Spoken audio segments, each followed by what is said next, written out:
Testing, testing, 1, 2, 3. Please just fucking work. Technology is so exhausting.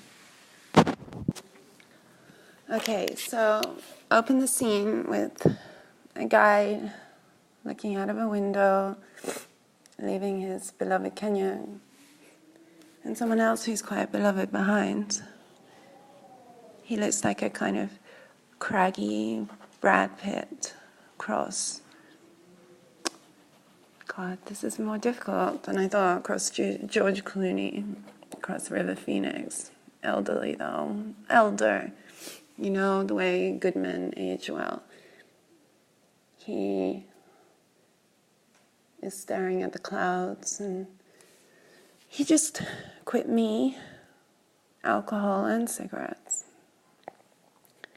which is kind of a major thing to do. I managed the cigarettes. Alcohol I was never big into. I'm more of a pothead, but I'm not really a pothead. I mean, I've been to Amsterdam a few times. Anyway, he wants to go back to Kenya. He doesn't want to be on this plane to England. He knows that her heart is breaking. She's painting. She's painting their painting because she can't write the book. Because she started the book the wrong way.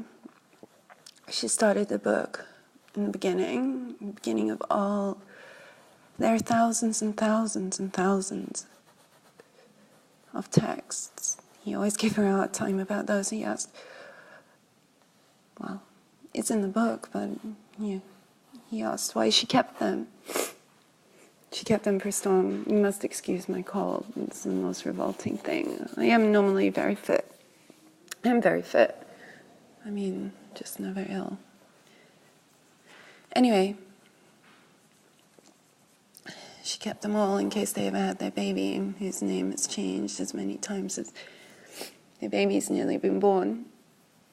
Not born, but chemical pregnancies. Have you heard of those?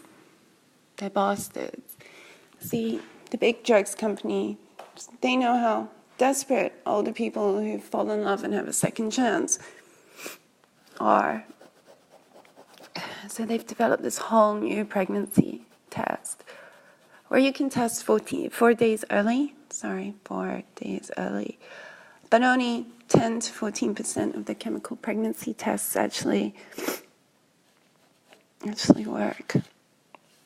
Actually come to fruition, only 10 to 14%. I'm sorry, it's quite difficult to paint and record at the same time. I want to put the phone down, but I can't. My head is aching a little to get everything right at the same time. I'm painting our painting. It has a red heart on it that says stars. Oh my God, don't leave this already, this voice note. To a man, it's painted like a Picasso, which I stole off the wall of our beach the first time I tried to break up with you. You see, the thing is, we're both married.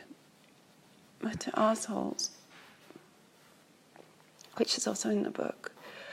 The reason I can't do the book is I started at the beginning, then I jumped to the middle, the bit about New York. And then, of course, there was presently, where you're trying to exercise me along with alcohol. And drugs, no drugs. You should have taken more drugs. That's my advice. Did you know that William Shakespeare smoked opium every day? Every genius. Drugs just take you away from the edge.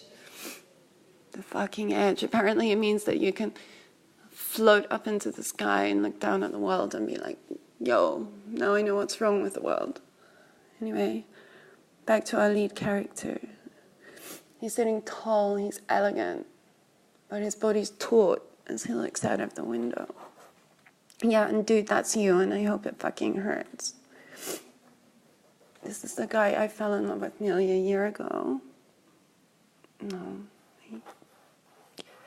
A year ago was kind of as painful as this. A bit longer than a year. after being in the worst relationship one could possibly imagine, which my kids are still fucked up by. And you shouldn't say that about your kids. You're supposed to say how fucking marvelous they are all the time, when they can really be quite evil little fuckers. I mean, my kids are okay in public. At home, they're pretty good at following their father's abusive bullshit, which enabled him to lie down as much as possible.